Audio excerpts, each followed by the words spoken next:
আমি কিছু সন্ত্রাসী হিন্দুদেরকে বলতে চাই, এটা গুজরাট না, এটা বাংলাদেশ। কথা বলেন ঠিক কিনা? এটা ইন্ডিয়া নয়, এটা বাংলাদেশ। এটা দিল্লি নয়, এটা বাংলাদেশ। এটা শাহজালালের বাংলাদেশ, এটা শাহপরানের বাংলাদেশ, আল্লামা দিলওয়ার হোসেন সাইদির মতো আলেম ওলামার বাংলাদেশ। এই বাংলাদেশের থেকে আমাদের মুসলমান ভাইকে হত্যা করলে আমরা চুপ থাকবো না। কথা বলেন ঠিক কিনা? জোরে বলেন ঠিক কিনা? জিন্দেগি তোর যায় রে ফাঁকি দিয়া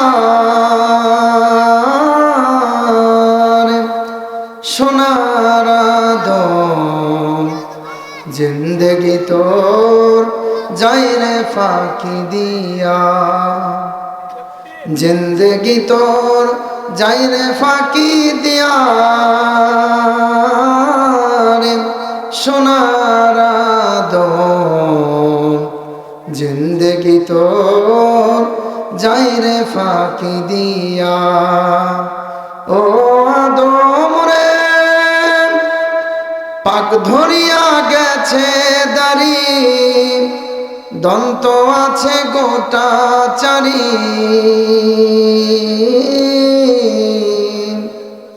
ও আদম রে, পাক ধরিয়া গেছে দাড়ি, দন্ত আছে গোটা চারি, সমন জারি গিয়াছে করিয়া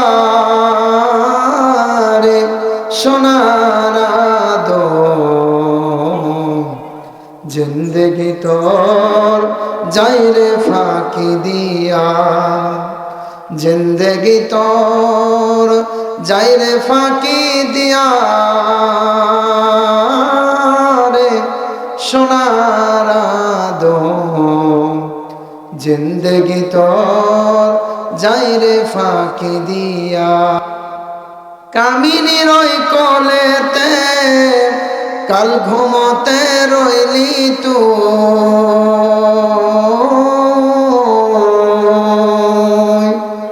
সারা নিশি কাটাইলি তুই ঘুমাইয়া ঘুমাইয়া, ও আদম রে, কামিনীর ওই কোলেতে কাল ঘুমোতে রইলি তুই, সারা নিশি কাটাইলি তুই ঘুমাইয়া ঘুমাইয়া, ও আদম রে, জিন্দেগি তোর যায় রে ফাঁকি দিয়া রে সোনার আদম, জিন্দেগি তোর যায় রে ফাঁকি দিয়া। আলহামদুলিল্লাহ, মহান রব্বুল আলমিনের দরবারে লক্ষ লক্ষ কোটি কোটি শুকরিয়া যে মহান মালিক আমাদের সকলকে আল্লাহ তাআলার ছোট্ট একটি জান্নাতের বাগানে বসার মতো সুযোগ করে দিয়েছেন। সে রব্বুল আলমিনের দরবারে শুকরিয়া আদায় করি, সকলে বলি আলহামদুলিল্লাহ। না, সকলের কাছে জবাব পেলাম না। মুসলমানের সন্তান হয়ে থাকলে উচ্চ সকলে বলি আলহামদুলিল্লাহ। আর একবার বলি আলহামদুলিল্লাহ। দরুদ সালাম বর্ষিত হোক বিশ্ব মানবতার দূত জনাবে মুহাম্মদ রাসূলুল্লাহ, সকলে বলি সাল্লাল্লাহু আলাইহি ওয়াসাল্লাম। আমি আলোচনার শুরুতে আপনাদের কাছে কয়েকটা প্রশ্ন করব, আশা করি সঠিক জবাব দেবেন। দিতে রাজি আছেন তো? আছেন তো? রাজি আছেন না ঘুমে গেছেন? আছেন তো? এই মাহফিলে এসে খুশি না বেজার? যদি খুশি হয়েই থাকেন আরেকবার বলেন আলহামদুলিল্লাহ। মুসলমানের সন্তানের মতো উচ্চ স্বরে জবাব দেবেন। কয়েকটা প্রশ্ন করব। প্রথম নাম্বার প্রশ্ন, আমাকে আপনাকে সৃষ্টি করেছে কে? সকলের কাছে জবাব পাইলাম না, সকল উচ্চ স্বরে বলেন আমাকে আপনাকে সৃষ্টি করেছে কে? দেখার মতো শক্তি দেয় কে? শোনার মতো শক্তি দেয় কে? ধরার মতো শক্তি দেয় কে? চলার মতো শক্তি দেয় কে? ইবাদত করব কাকে খুশি করার জন্য? রমজান মাসে রোজা রাখবো কাকে খুশি করার জন্য? তাহলে সকলে একটু উচ্চ স্বরে বলি লিল্লাহি তাকবীর, লিল্লাহি তাকবীর। আল কোরআনের আলো, আল হাদিসের আলো, কোরআন হাদিস যেখানে, আলেম ওলামা যেখানে, সুদ ঘুষ যেখানে, বলেন আলহামদুলিল্লাহ। সম্মানিত মুসল্লি কিরাম, আজকে আমরা চুপ থাকার কারণে আমাদের মুসলমান ভাইকে হত্যা করা হচ্ছে, কথা বলেন ঠিক কিনা? আমি কিছু হিন্দু সন্ত্রাসীদেরকে বলতে চাই, সম্মানিত মা বোনেরা, আপনি একটু চাপে চাপে বসেন, যেহেতু শীতের সময়। অন্য মা বোনদেরকে দেখার মতো এবং শোনার মতো জায়গা করে দিবেন। কিয়ামতের দিন আল্লাহ রাব্বুল আলামিন আপনাকেও জান্নাতে তৈরি জায়গা দিয়ে দিবেন, বলেন সুবহানাল্লাহ। আমি কিছু সন্ত্রাসী হিন্দুদেরকে বলতে চাই, এটা গুজরাট না, এটা বাংলাদেশ, কথা বলেন ঠিক কিনা? এটা ইন্ডিয়া নয়, এটা বাংলাদেশ। এটা দিল্লি নয়, এটা বাংলাদেশ। এটা শাহজালালের বাংলাদেশ, এটা শাহপরানের বাংলাদেশ, আল্লামা দিলওয়ার হোসেন সাইদির মতো আলেম ওলামার বাংলাদেশ। এই বাংলাদেশের থেকে আমাদের মুসলমান ভাইকে হত্যা করলে আমরা চুপ থাকবো না, কথা বলেন ঠিক কিনা? জোরে বলেন ঠিক কিনা? আবু লাহাব টিকতে পারে নাই, নমরুদ টিকতে পারে নাই, আবু জেহেল টিকতে পারে নাই, ফিরাউন টিকতে পারে নাই, শেখ হাসিনাও টিকতে পারে নাই। কাজেই ইসলামের সাথে যেই বিরোধিতা করবে সেই কখনো টিকতে পারবে না, কথা বলেন ঠিক কিনা? যতদিন রক্ত আছে ইসলামের পক্ষে জীবন দিতে রাজি আছে, আছি তো ভাই ইনশাআল্লাহ? বলেন লিল্লাহে তাকবীর। আমরা কখনো ছাড় দেব না যখন আমাদের ইসলামের উপর আঘাত আসবে, কথা বলেন ঠিক কিনা? আমরা সুন্দরভাবে তোমাদের সামনে চলাফেরা করি, আমরা তোমাদের মন্দির পাহারা দিই, তোমাদের দুর্গা পূজার সময় আমরা পাহারা দিই, তার মানে তোমরা ভেবো না আমরা তোমাদের কাছে ভয় করি। আমাদের দায়িত্ব ছিল বিদায় আমরা পাহারা দিয়েছি, কিন্তু আমাদের ইসলামের উপর আঘাত করলে আমরা কখনো চুপ থাকবো না, কথা বলেন ঠিক কিনা? জোরে বলেন ঠিক কিনা? এক ফোঁটা রক্ত থাকা পর্যন্ত ইসলামের উপর আঘাত যদি কেউ আনে, আমরা কখনো তাকে এই দুনিয়াতে থাকতে দেব না, কথা বলেন ঠিক কিনা? আল্লাহ তাআলা আমাদের সকলকে কবুল করে নিক, সকলে বলে আল্লাহুম্মা আমিন। সম্মানিত দিনী মুসলমান, আমি আলোচনার শুরুতে একটা আয়াত তেলাওয়াত করেছি। আল্লাহ চাই তো আয়াতের উপর কিছু আলোচনা করব, শুনতে রাজি আছেন? রাজি আছেন তো? না আবার উঠে চলে যাবেন? আসলে আমাদের ঈমানটা দুর্বল হয়ে গেছে। কি হয়ে গেছে? দুর্বল হয়ে গেছে আমাদের। আল্লাহ রাব্বুল আলামিন পবিত্র কুরআনুল কারীমে আল্লাহ রাব্বুল আলামিন বলেন, ওয়ামা আরসালনাকা ইল্লা কাফাতাল লিন্নাসি বাশীরাও ওয়া নাযীরা ওয়ালাকিন্না আকসারান নাসি লা ইয়ালামুন। বলেন আল্লাহু আকবার।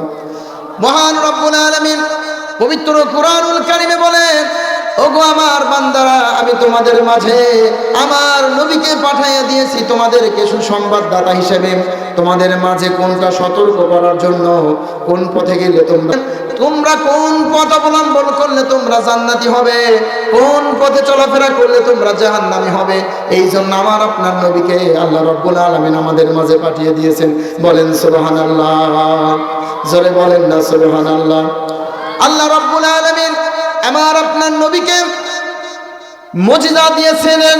সর্বশ্রেষ্ঠ মুজিজার নাম হচ্ছে কি? বলেন, জোরে বলেন কি? এই সর্বশ্রেষ্ঠ মুজিজা হচ্ছে কোরআন। আল্লাহ রাব্বুল আলামিন আমার আপনার নবীকে কোরআন দিয়েছেন। প্রায় ৩৫০০ উপরে মুজিজা দিয়েছিলেন। সর্বশ্রেষ্ঠ মুজিজা কোরআন দিয়েছিলেন। এই কোরআনকে যদি নিজের সমাজে, এই কোরআনকে যদি নিজের দেশে, নিজের জেলায়, নিজের উপজেলায়, নিজের ইউনিয়নে, নিজের গ্রামে, ইভেন আপনার পরিবারে যদি এই কোরআনের আইন যদি বাস্তবায়ন করতে পারেন, তাহলে আপনার পরিবারে সব সময় শান্তি বর্ষিত হবে। কথা বলেন ঠিক কিনা? শুধুমাত্র মুসলমান এই কোরআন থেকে দূরে থাকার জন্য, এই কোরআন থেকে সরে থাকার জন্য আজকে সংসারে অশান্তি হয়, আজকে সংসারের ভিতর শান্তি আসে না, বরকত আসে না। শুধুমাত্র একটা কারণেই, সেই সংসারে কোরআনের আইন নাই। সংসারে কি নাই? জোরে বলেন না, কি নাই? সন্তান নামাজ পড়ে না, বাবা কিছুই বলে না। মেয়ে নামাজ পড়ে না, মা কিছুই বলে না। ছোট্টবেলায় সন্তান একটু ঘুমিয়ে থাকে, বাবা যদি বলে সন্তানকে ডাকো কি জন্য, মা বলে ডাকার দরকার নাই, ছোট্ট বাচ্চা এখন নামাজ পড়ে কি করবি? কথা কোন ঠিক কিনা? যুবক ভাইয়েরা, আপনাদের ইবাদত খুব প্রয়োজন।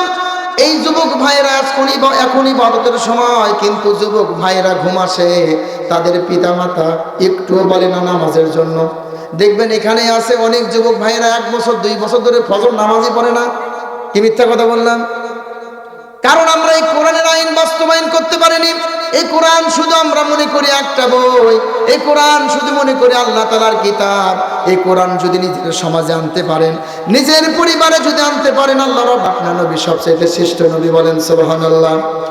আল্লাহ রাব্বুল আলামিন প্রত্যেকটা নবীকে কিছু না কিছু মুজিজা দিয়েছিলেন। আল্লাহ রাব্বুল আলামিন মুসা আলাইহিস সালামকে মুজিজা দিয়েছিলেন লাঠি। তিনি লাঠি দ্বারা সাপ তৈরি করতেন আল্লাহ তাআলার হুকুমে। মিথ্যা কথা বললাম নাকি? এখনো মিশরে জাদুঘরে লাঠি আছে না নাই? লাঠি আছে, কিন্তু লাঠির পাওয়ার, কথা বলেন, লাঠির পাওয়ার নাই। তার মানে মুসা আলাইহিস সালাম মারা গেছে, তার মুজিজাও সঙ্গে নিয়ে গিয়েছেন। আল্লাহ রাব্বুল আলামিন সুলাইমান আলাইহিস সালামকে মুজিজা দিয়েছিলেন। তিনি বাতাসের সঙ্গে কথা বলতে পারতেন। কিসের সঙ্গে বলেন? জোরে বলেন, কিসের সঙ্গে পারতেন? তিনি যখন কোনো তক্তার উপরে বসে থাকতেন, তক থেকে হুকুম করতেন, তক্তা আমি এখন আছি রানীর পাড়ান, আমাকে একটু গাইবান্ধা পৌঁছে দাও।